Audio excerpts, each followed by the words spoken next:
Hello, I'm Carolyn Howard, and I'm a certified financial planner and managing director and owner of SeaCure Advisors.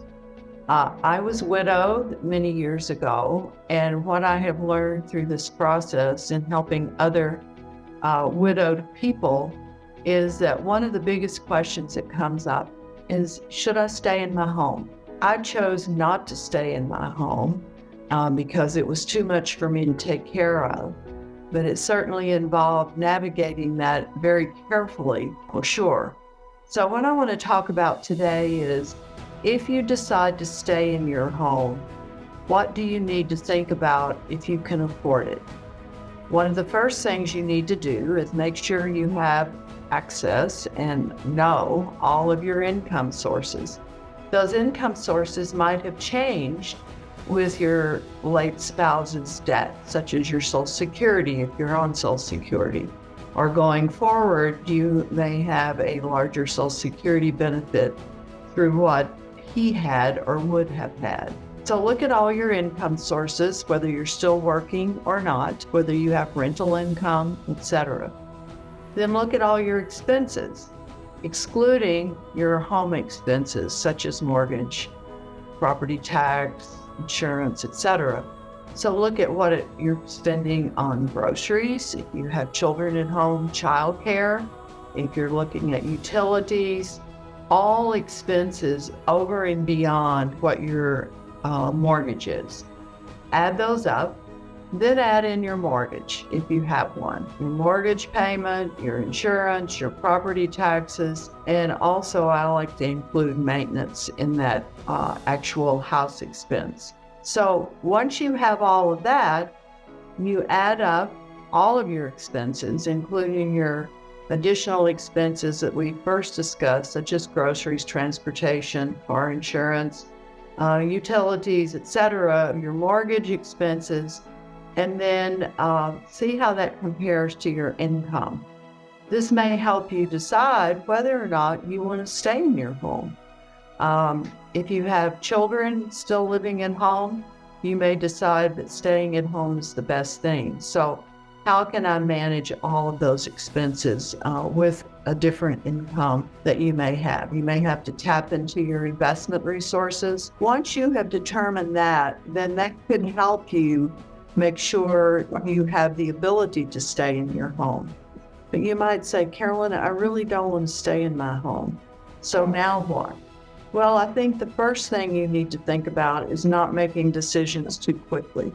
It's important for you to really deal with the grief that is associated with your loss, which is enormous, and then make decisions. For me, I took 2 years before I knew I wanted to leave, but I didn't want to rush out at all. Then you might say, well, how can I optimize my tax advantages for selling my home?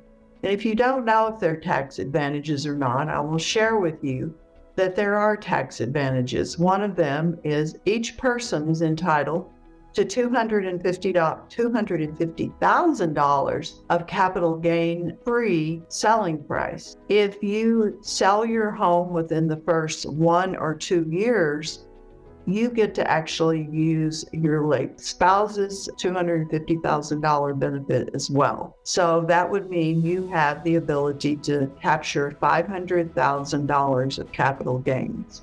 One of the things that I want to encourage everyone to do, whether you decide to stay in your home or not, depending upon how you actually owned your home was in trust, that's one thing. If it was a single, your late spouse's trust, like my late husband's was, then you definitely want to get an appraisal. If you jointly owned it, you want to get an appraisal soon after that spouse has died. I usually say within 6 months.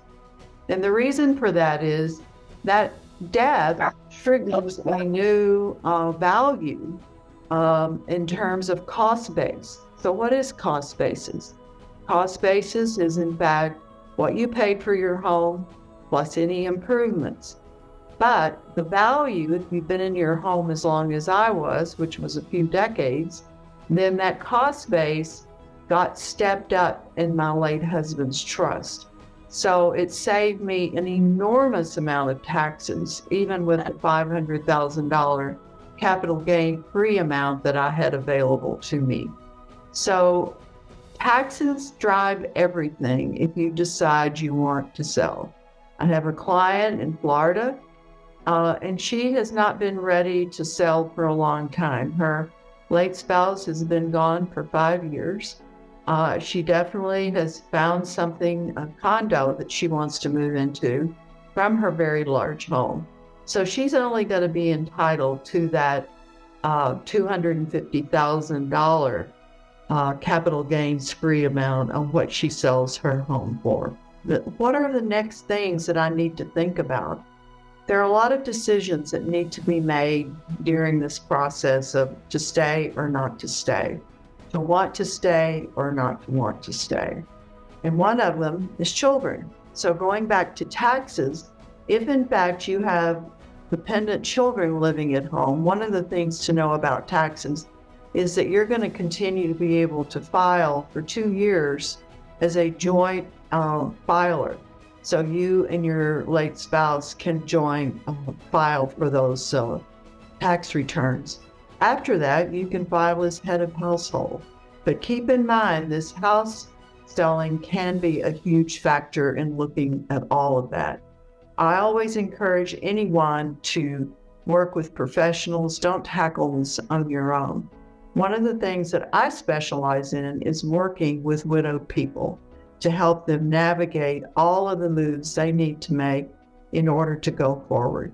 I hope that this is very helpful. I wish you the best as you journey in your new world alone. And if there's anything that we can ever provide for you, please don't hesitate to reach out.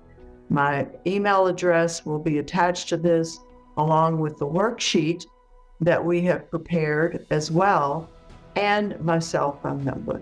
So thank you for your time, and I appreciate the opportunity to give you some thoughts. Have a good day.